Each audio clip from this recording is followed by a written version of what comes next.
सत्रहीन साड़ी का भारत बहुत अशांति का समय था।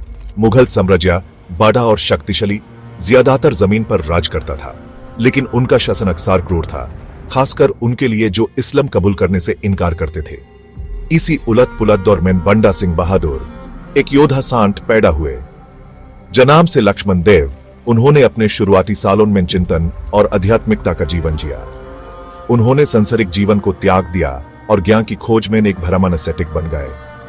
उनकी आध्यात्मिक यात्रा उन्हें हिमालय की फुटहिल्स तक ले गई, जहां उन्होंने एक मठ स्थापित किया। वहां वो मधोदस, एक पूजनीय संत पुरुष के रूप में जाने गए, लेकिन मधोदस के लिए भाग्य में कुछ और ही लिखा था। उनका जीवन तब एक ड्रामेटिक मोड पर आ गया जब उनकी मुलाकात गुरु गोविंद सिंह जी 10वें सिख गुरु से हुई। गुरु ने मधोदस की भक्ति के बारे में सुना था और उनका आशीर्वाद चाहा था। किसी को नहीं पता था कि यह मुलाकात सिख इतिहास का रुख बदल देगी।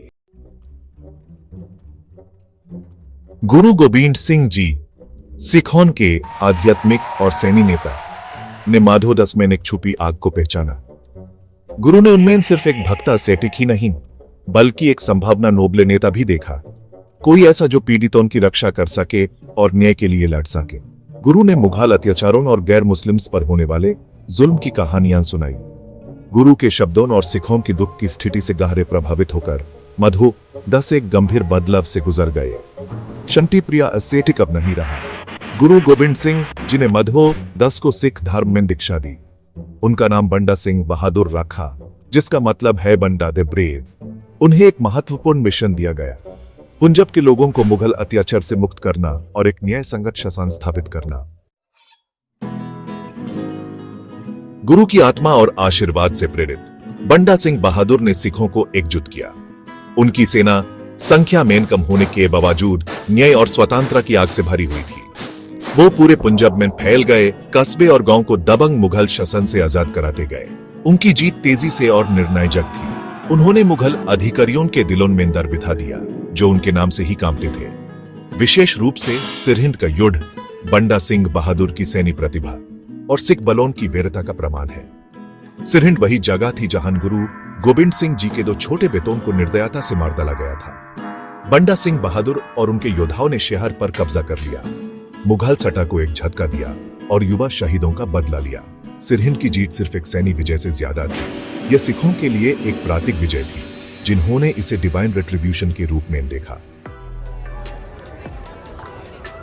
बंडा सिंह बहादुर सिर्फ एक योद्धा नहीं थे, वो एक दूरदर्शी नेता थे। वो समझते थे कि असली जीत सिर्फ युद्ध जीतने में नहीं, बल्कि एक न्याय संगत समझ बनाने में है। उन्होंने जमींदारी प्रथा को खत्म कर दिया, जिसने किसानों का शोषण किया था। उन्होंने किसानों को उनकी जमीन का मालिक घोषित कर दिया, उन्हें सदियों के जुल्म से मुक्त कर दिया। उनके शासन में हिंदू और मुस्लिम्स के बीच का भेद धुंधला हो गया। उन्होंने एकता और भाईचारे को बढ़ावा दिया, दोनों धर्मों के बीच कॉमन ग्राउंड पर जोर दिया। उनके सोशल सुधार अपने समय के लिए बहुत ही रेवोल्यूशनरी थे। उन्होंने स्थापित व्यवस्था को चुनौती दी, जुल्म और भेदभाव की पुरानी प्रथाओं को खत्म किया। उन्होंने एक ऐसे समाज की कल्पना की जहां हर कोई, चाहे उसका धर्म या सोशल स्थिति कुछ भी हो, समान अधिकार और अवसर प्राप्त करे। मुगल बादशाह बहादुर शाह प्रथम बंडा सिंह बहादुर के बढ़ते प्रभाव से डर गया और सिख विद्रोह को कुचलने के लिए एक बड़ी सेना भेजी।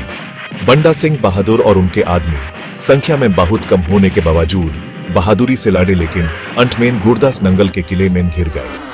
असीम संख्या और महीनों की घेराबंदी के बावजूद बंडा सिंह बहादुर ने आत्मसमर्पण करने से इनकार कर दिया। वो अंत तक लड़े, असाधारण साहस और अटूट विश्वास दिखाते रहे। उन्हें पकड़ लिया गया और जंजीरों में बंद कर दिल्ली लाया गया। बंदी बनाने में भी वो अनन्य रहे। उन्होंने इस्लाम कबूल करने से इनकार कर दिया। अपमान के बजाय मौत को चुना। उनकी हत्या एक भयंकर तमाशा थी, लेकिन बंडा सिंह बहादुर ने इसे आश्चर्यजनक धैर्य के साथ सहा।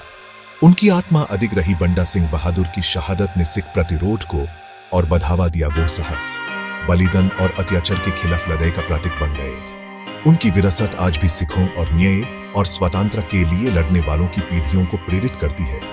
उन्हें एक सच्चे योद्धा संत के रूप में याद किया जाता है, एक निर्भीक नेता जो एक साम्राज्य की शक्ति को चुनौती देने का साहस करता था।